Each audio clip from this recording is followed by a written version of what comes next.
welcome to Arabesque. This week we are sending a message of love from London to the children of Syria and Iraq, a charity event organized by this initiative, which aimed to raise money for the young refugees of these tragically struck countries. The evening commenced with a firm challenge yet warm welcome from poet and presenter for the evening, Mariam Michtawi, who told us about the group of artists joining together for this cause and their ambitions. The initiative, A Message of Love from London, we are a group of poets, musicians, artists, and academics standing together to help these children through continuous cultural events and experiences. She introduced a representative of the Feed the Hungry Foundation, Gwyn Williams. He started his speech by telling us the grueling reality of the children in need and the battle they face in what is the second harshest winter of the region. Children are dying every day of hypothermia, he told us, as he urged us to open our hearts and dig deep. Thank you for partnering with us, because this is about joining heart to heart to reach out to these children.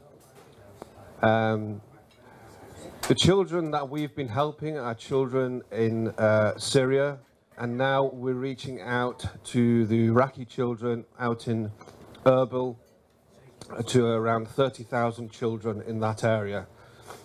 We've been sending containers of beans and food. Over the next few weeks, we're sending out warm clothing. How can I express what these children are going through? It's actually impossible in some ways. I come from a small village up in North Wales, up in the mountains, and I know what it's like to have frost forming on the inside of our windows in the winter. But even then, we still have our heating on, so we can still keep warm. I've been in a car going through a tundra out in the open with the wind chill factor creating frost on the inside of the windows of the car. But even then, we've got heating in the car to fight against it. These children haven't. They've barely got a piece of cloth between them and the wind. A lot of them haven't got shoes. They've come barefoot across the mountains from Iraq to Kurdistan, from Syria to Kurdistan. They're barely running with what they have. And they're having to travel through the second worst winter that the region has had in decades. We love these children because we know, as it's been expressed already, that these children are the future of tomorrow. So let's enjoy ourselves, but at the heart of it, let's remember from the bottom of our hearts that those children need the deepest love that we can give them. So thank you for joining with us tonight.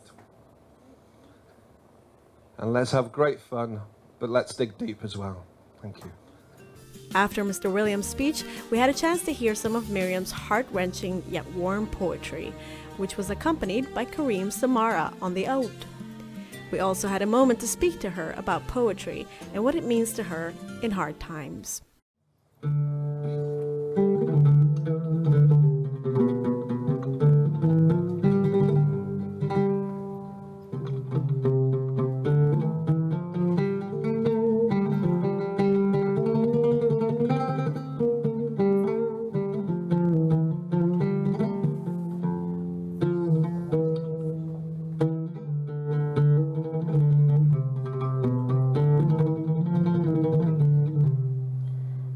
الحذاء الصغير. ها أنا أعانق حذاءك الصغير، فأمشي به خلف ذكراك. ها أنا أعانق حذاءك الصغير، فأمشي به خلف ذكراك. يأخذني إلى موسم الدفء والحنين، فأشعر بآلام المخاض من جديد، وأنتظر ولا تأتي الساعة، أنتظر يوما، شهرا، سنة، دهرا، وآلام الولادة أشتد والعمر يمر، وحذاؤك الصغير يعانقني.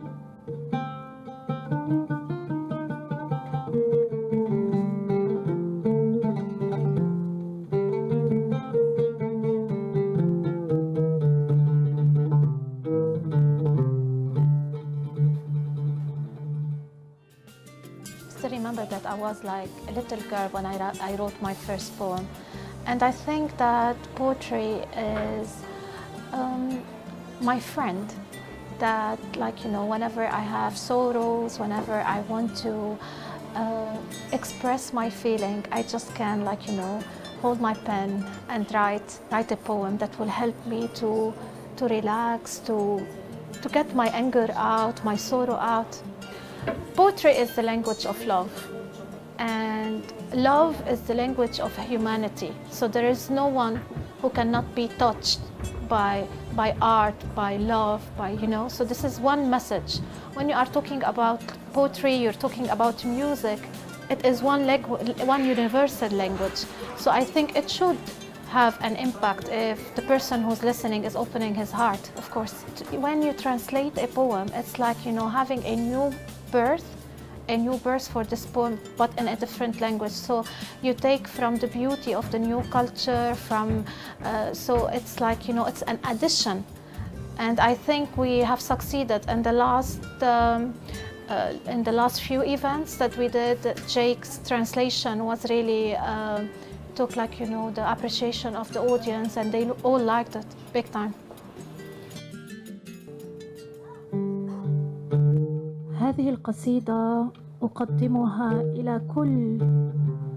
إلى كل امرأة سورية، إلى كل امرأة عراقية فلسطينية.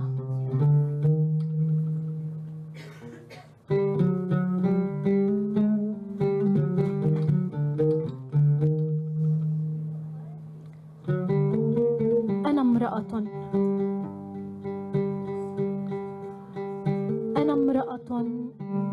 وفي أحشائي توأمان.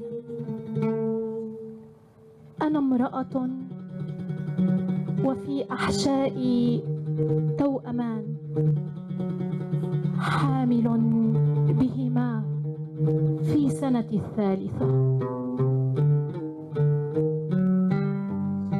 سميتهما الوجع والجوع، إن أسقطت أحدهما يقتلني الآخر.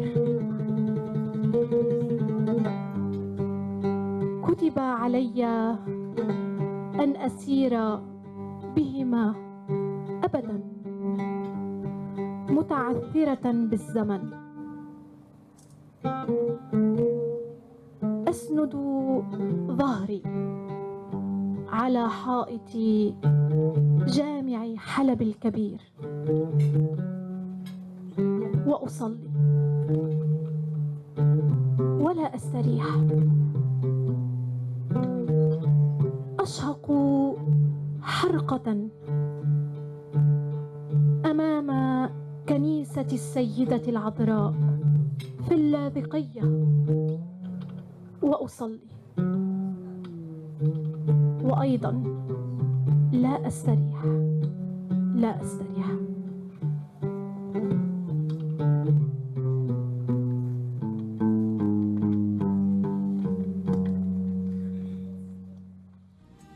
Joining this evening was also calligraphy master Mariam Michtawi, who put up some of his work for auction and shared with us the history of calligraphy. بدأت I started learning Arabic calligraphy more than 20 years ago and opened my own school where I taught it in 1975. There are different styles of calligraphy, and the styles currently very popular are the different categories of Kufi calligraphy, along with the so-called soft calligraphy. These are styles that are still very much in use, while other types of calligraphy are used less and less, and there are less teachers in the world who teach them. When you start teaching calligraphy, you start with the most simple and get better before continuing with the complicated styles. Arabic calligraphy can face problems, as there are empty spaces in between the letters. The calligrapher fills them with embellishments, or so-called ornaments. They were discovered in the 11th century when they were used in public places such as churches, mosques and palaces. The ornaments then became part of calligraphy, and in turn developed to become their own style of letters, creating new categories of calligraphic art. I have done more than 11 events in London, and the majority of my audience is English. The Arabic audience is very small. I think maybe the English audience want to see it as it's exotic. They are curious and want to know more, and I happily explain to them about style, colours and so on. They enjoy it very much. Introducing us with different types of calligraphy, Benam exhibited his diverse body of work that includes Persian, Arabic, Islamic, and Kufi calligraphy, among others. One particular was very popular, which was calligraphy from the Old Testament. And as the auction was going full steam ahead, the piece ended in the winner Raid Al-Kadhim's hands from the Lebanese embassy. We are reminded in this joyful competition that all the proceeds from the evening are going to help the children in Syria and Iraq. The evening felt important for the audience, and as well as enjoying themselves, they were touched by the event and hopeful for the future. I think the event went very well. It was very nice. It offered an interesting insight into Arabic culture, the poetry side of it, and the Arabic calligraphy. And it was a valuable thing that we sent a message of love for people struggling and suffering elsewhere, especially in Syria and Iraq. I think the more events like that, the more people will be acknowledged of the situation right now. So the more money they will be raised to these children, and I think as long as more people will know about this situation in Syria, somehow, some way, something will change in the future. And so finally, we also had a few words with the man behind the wheel, organizer Fadil As-Sultani. We spoke to him about the event, the aim of the evening, and the hope that there will be a bigger awareness reaching to Arabic and otherwise intellectuals to create a charitable culture and help suffering and helpless children so that they can have a hopeful future. We are trying to send a message from London, a message of love, a message of solidarity, to inspire Arab intellectuals inside Arab countries, to take initiatives to help children, to help the victims of war, especially in Iraq and Syria.